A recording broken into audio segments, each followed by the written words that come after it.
is Jalen Rose. What up, dawg? I'm David Jacoby. And on the cool check-in. Together, we are Jalen Jacoby. What do? We get the people what they want. Huge breaking news in the world of sports today. But for listeners and watchers of Jalen and Jacoby, it's not that. It's broken news. To everyone else, it's breaking news. To Jalen and Jacoby listeners, it's broken news. Well, a long time ago, into this very microphone, in this very studio, you spoke about Anthony Davis's future. Let's take a listen. New Orleans, open your ears. Get used to watching Anthony Davis play basketball in your uniform, because this will be the last season he does so. I know everybody saw the news about him joining Clutch Sports over the past couple of days. I am predicting that Anthony Davis ends up in Los Angeles with LeBron James. So, the news this morning, through his agent, Rich Paul, who also happens to, be a close friend of LeBron James, Anthony Davis announces that he does not want to play for the Pelicans. He's not going to sign an extension, and he has officially requested a trade. Jalen, there's so much to discuss here. What was your first reaction when you heard this? No surprise, just because this is what I do for a living, and I already understood that this was going to take place. It was just a matter of when. I'll give you guys the actual reason why it's happening right now. Why is it happening right now? A couple of things. The Lakers have a 10-day window to get a deal done. When the Boston Celtics cannot negotiate with the Pelicans based on the Derrick Rose rule, can't add a maximum guy that you've already traded for like they did with Kyrie Irving. Yep. So in order for them to acquire a deal for AD right now, that would mean trading Kyrie right now, which they're not going to do, or waiting to July 1st. So now, when you're the Lakers, the reason why we're only talking about those two teams, and I'm really sensitive about national media always acting like they want to force players to the storied franchise or to the large market, is because of the assets available. When the Paul George deal happened, Victor Oladipo wasn't an all-star yet. Sabonis wasn't an all-star yet. He was in the final year of his contract. OKC was rolling the dice. When the DeRozan and Kawhi Leonard deal happened, Kawhi's in the last year of his deal. DeMar has a couple of years left on his contract. Toronto's rolling the dice. No team is going to trade for Anthony Davis, who's considered a game-changing franchise player, and give up their second best player. Because you're clearly not giving up your first best player. So now it's like, who has the assets to get this done? Who has the wealth of young talent? Lakers. Who has the wealth of young talent and the draft picks? Celtics.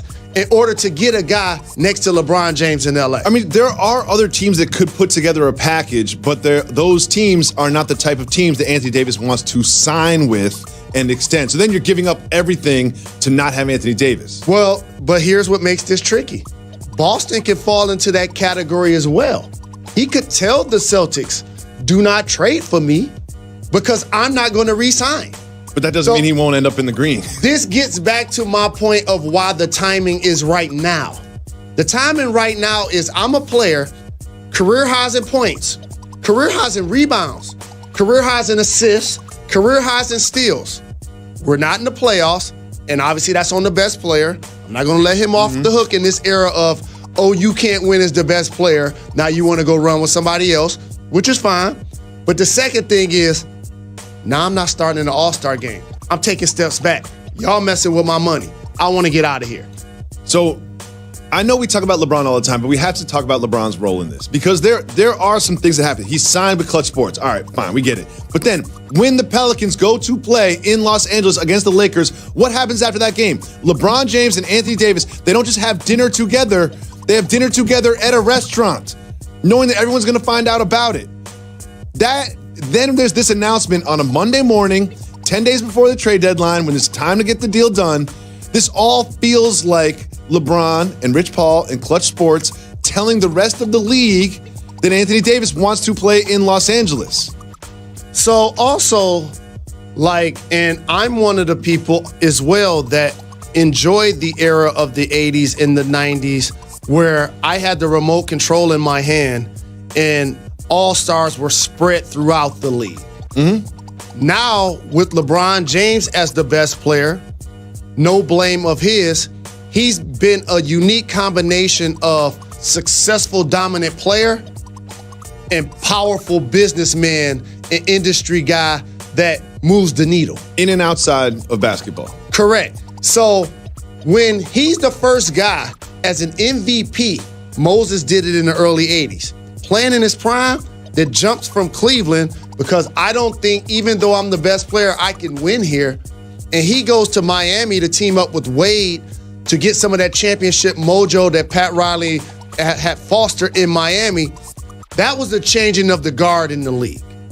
So Kevin Durant can say, I know I play with Russ, but I'm leading the league in scoring 4 times, and people saying, when you gonna get a championship? I need to go join the 73 ring But what's Warriors. wrong with this, Jalen? Like, you sound like he's the old get off my lawn guy. I like the old stuff when everybody hates each other. I don't like the new stuff where everyone joins together. I just don't like to see my favorite players exchanging jerseys on the floor unless they're Dwayne Wade in the final year of his Hall of Fame career. Stop it. Jalen, you need to change that. I remember there were times when I got along with former teammates on opposing teams. I got along with guys that I went to school with, friends in the league. You know what happened when my team lost? I walked to the locker room. I got your phone number. I don't have to hug and kiss you on the court right now. So bring it back to Anthony Davis. Correct. That's why I'm bringing it back to Anthony Davis, because it's my responsibility as somebody that works in the media and is a former player that's acknowledging that he goes from being the best player on a playoff team to acknowledging that he can't be the best player on a championship team. That's a fair assessment, though. No one's talking about the Pelicans being contenders for a championship. You add AD to the Lakers, you're talking about them being a championship. Okay. So now, you're Dell Demps, who may or may not be taking these phone calls, who knows, but you're Dell Demps. The Lakers call. They say, what do you want? What does Dell Demps answer? I can't do it, homie. It can't be done. So I'm going to tell you how to do it. You ready? Okay. No pump faking. No playing around. If I'm the Lakers and I call you, yeah, you got to take KCP because that helps make the money work. Yep. And by the way, he just so happens to be a Rich Paul client. Oh, that's interesting. But the Lakers gave $18 million, as a lot of people believe is an olive branch pre-LeBron, and he's getting $12 million this year. So if I'm rich, hey, KCP, I got you to Love LA, 2 years, $30 million. KCP's going to get a dinner invite. It's going to be LeBron and Rich Paul at the table, and it's going to be bad news. But I took care of you. I got you $30 million to play basketball on a lottery team in Los Angeles 2 years in a row. So that was your chance to play your value up. So beyond KCP, here's the only way you get the deal done. I need Kuzma. Okay. I need Ball. Okay. I need Ingram. And I need either Zubac or Wagner. I need 5 players. I don't care about the Lakers draft picks when they have LeBron and Anthony Davis. Because they're going to be late first round. Yeah. I don't want that. You give me those 5 cats, you can come get him right now. Not 3 of the 5, not 4 of the 5. Because if you pump faking and you don't want to give me all 5, cool. I'll wait till July when Boston can now be in play. See, that's the thing that people need to understand is Boston can trade for Anthony Davis on July 1st. So if you are the Pelicans, you're not necessarily motivated to get this done in the next 10 days. You can wait it out, tell Rich Paul, hey, man, we didn't get an offer that we liked. He's still going to be in the Pelicans the rest of this year. That's what's going to happen. And then in the offseason, you have 2 teams that have a lot of young players and assets bidding against each other. Because when you're not bidding against anybody else, it's hard to have the negotiation. But when the Pelicans get on the phone and say, all right, Lakers, well, you didn't want to put Ball in the deal. Well, guess what? The Celtics are putting all their picks in the deal. The Celtics are putting Jason Tatum in the deal. And you can bid the value up. What do you think the chances are that happens? Do you think this deal gets done in the next 10 days? No. Or over the summer? No. You do not think it gets done in the next 10 days? No. Because Anthony Davis is a unique player in the fact that he hasn't, in my opinion, necessarily plateaued at a prime. He's still skyrocketing and getting better because we haven't necessarily seen him consistently in the playoffs and on the championship contending level. So there's upside there. And it's too many moving parts. I'm talking about moving 5 players in 10 days. It can get done, but I'm just saying if I'm the Pelicans, I think about this.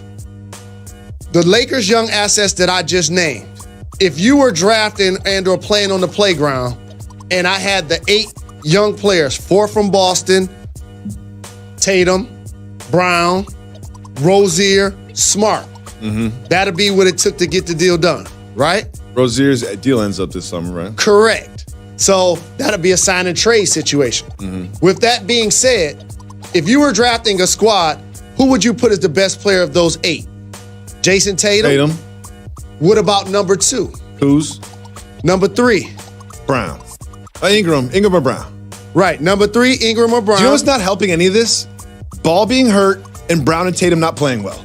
Correct. That's not helping any of this if you're one of those teams. That's why that exercise is important. Because when you talk about trading a guy like Anthony Davis, who's top 3 in a lot of the major statistical categories, you got to look at your fan base and say, it was for the greater good. They've lost Chris Paul. They've lost DeMarcus Cousins by no fault of their own. He had an Achilles injury, and now they possibly lose Anthony Davis. I need to now look at my fans and look at my roster and say, we don't have AD, but man, we won in this deal. I got y'all 5 players. Now all of a sudden we in business. The Celtics have a lot of lottery picks this year. A lot of lottery picks. And do you know when you're explaining something to your fan base, people love the potential of a lottery pick a lot more than they like the actual picks. You know what I mean? Like, they love the potential of like, oh, we got 3 picks from the Celtics. And then when you see the players that come back, they're like, we traded Anthony Davis for who? That's why I always say, this is one of my terms, picks don't play. Because you can have the picks, but who's actually drafting is going to make the quality decision to build and craft a roster. This is fascinating news for the NBA. This is big news for the NBA. There's so much more to discuss on it, which we will get into. What does this mean for Luke Walton? There's some things about him. And what has Rich Paul texted Jalen Rose today?